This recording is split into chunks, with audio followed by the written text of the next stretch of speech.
This is the Sigma 24-70 DGDN art lens. This lens came out in 2019, and I got to thinking, is this still viable in 2023? So I put together 5 reasons why I think this is still a great buy in 2023. Sony lenses, while they are the best, they are quite expensive. So I tend to look for third-party options before going to Sony native lenses. With the release of the Sony 24-70 GM version 2, I got to thinking, is this still a great bargain? First, let's talk about price. Sigma's always been known for great quality and affordability compared to Sony native lenses. This lens comes in brand new just under $1,100, while the Sony G Master comes in at just under $2,300. When I was looking for used options, I found a couple for around the $700 to $800 mark. So you can literally buy 2 of these lenses for less than you can get one G Master. So definitely a bargain there. Another contender is the Tamron 28-75, which is cheaper. It's $899 brand new, but it starts at 28mm versus the 24 on the Sigma. While 4mm may not seem like that much, on the wide end, it really makes a big difference. With this lens, if I'm really stretching my arm out or if I have a tripod, I can vlog with it still. It's a little tight, but it is doable. With the 28mm, that's just impossible. At less than half the price of the G Master, I still think this is a great value. Number 2 is build quality. This thing is built like a tank. It's definitely got some heft, and it's definitely high quality. It's predominantly a metal construction with a brass bayonet at the mount. There is a rubber gasket for weather sealing. The buttons and switches have weather sealing as well. Not weatherproofing, but like dust and moisture resistant, similar to a lot of the Sony lenses. I can tell you from personal experience, I do not baby my gear. I just throw it in my bag. It definitely gets kind of jostled around, and this thing has not let me down. I've also taken it out for photo walks while it's raining. Never had any problems. A lot of people get nervous because it extends out, so moisture and dust are gonna get in there. I've used this a ton, and I've had this for maybe a year or 2, and there still is no dust underneath the front element. I have some Tamron lenses that extend out like this, and they have gotten dust inside, so this is definitely a little bit higher quality than some of the Tamron options. It feels premium in the hand, which makes it very heavy. As you can see, it is an 82mm filter thread, so it's quite a big lens, but it feels premium when you use it. It feels professional. It is heavier than both the Sony and the Tamron lenses, so keep that in mind if you use it for vlogging, or it can get a little tiring on long shoots, but the heft reminds me that I can take the abuse that I'm probably gonna give it. Some other things I really like about this lens are the AM/FM switch, which is pretty common on a lot of lenses. The function button, also nice to have. I also really like this locking feature because when you lock it, it means the front element won't fall out, like if it's sitting by your side or dangling from your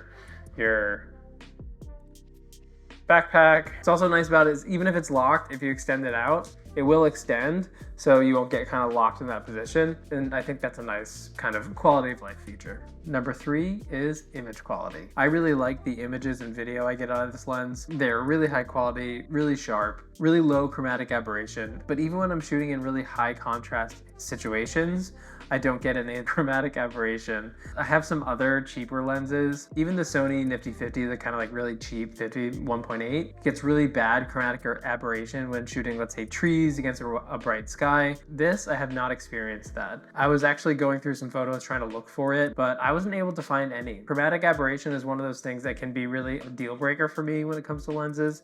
In this one, I haven't experienced any of that. Also the sharpness. I find it sharp all the way through from corner to corner. Even wide open at 2.8, it still is fairly sharp. Video quality is exceptional. Just the image that comes out of it is awesome. There is some distortion wide open. Personally, for my needs, doesn't really bother me, but if that's something that's really important to you, maybe take a look at some specifics of what that distortion looks like. I tend to leave the lens correction enabled in Lightroom for photos anyway, and it kind of cleans that right up. If you like any of these reasons, give the channel a little like and maybe subscribe down below. Got more videos coming your way. Number 4 is autofocus. I find this lens really sticks to my eye when I'm shooting with it. I'm shooting with a Rokinon 35mm right now, and I find it hunting a little bit. Or if I look away and come back, it really kind of struggles to maintain that eye autofocus. This lens, I never have a problem. I never worry about autofocus. When it comes to photos, same thing. I don't do a ton of like high speed, like action stuff. This is an art lens, so it's not designed to be super high speed. Sigma's Sport line is more designed for super fast autofocus at typically a reduction in image quality, where the ART lens really focuses on image quality, but I haven't had any issues with autofocus with this lens. The autofocus is quick, responsive, sticks to the eye. It's also silent. I've never heard any like focus motors or anything. I find them quite fast and works great with my Sony. Something else I really like about this lens is the bokeh. The autofocus quality is a really nice, smooth, creamy. You're able to kind of smooth out that background with a lot of the photos. Some lenses have kind of a really busy background blur, but this one I find they're pretty smooth, pretty creamy,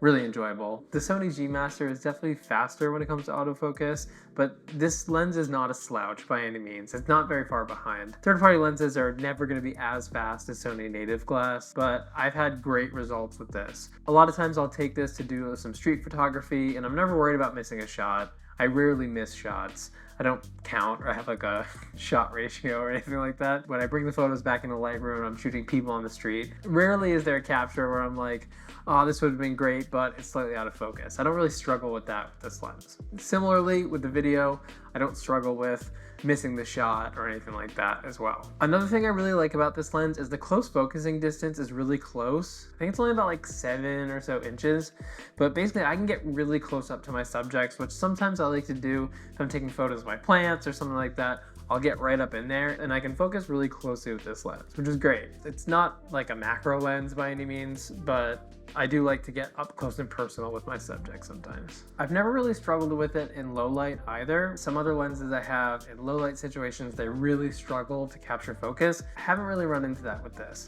I don't do a ton of nighttime photography typically. Maybe I'm not the best example of that, but the times I take it out when it is darker outside in a dark alley, am I taking photos in dark alleys? I've never really had to struggle with anything like that.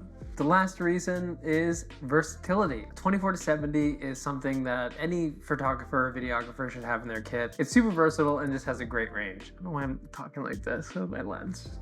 Throwing it all around. When I'm out shooting, the 24-70 is almost always on my camera. As I mentioned before, I've used it for vlogging. It's a little tight, especially if you have like active stabilization on, like on my camera, the active stabilization crops in a little bit. So it gets a little tight for vlogs, but it is possible in a pinch. You can use like do the old really extended arm and a tripod trick, and it's doable. Some of my favorite focal ranges are 35 and 70. I really like that 70, the look of the compression when it comes to 70 millimeters. So I tend to have this on my camera a ton. It really services that middle range quite well. It's one of the crucial parts of the trifecta. That 24-70 range is clutch to have filled. I do think that something like the Tamron 35-150 would be a better and more versatile lens. That one's also way larger, a lot more expensive, and not quite as wide as this, but that is a nice option as well. Well, friends, there you have it. My 5 reasons why I think the Sigma 24-70 is still a great buy in 2023. It's still a great value compared to the G Master. The build quality is solid. The Sigma 24-70 offers excellent value, superior build quality, impressive autofocus, excellent image quality, and great versatility. Whether you're a professional or just an enthusiast, I think it's a great add to anybody's camera bag. If you liked what you saw today, please give it a huge thumbs up. Really helps out the channel. Subscribe, hit that notification bell. That way you get notified every time I post new videos. Thanks for watching. We'll see you real soon.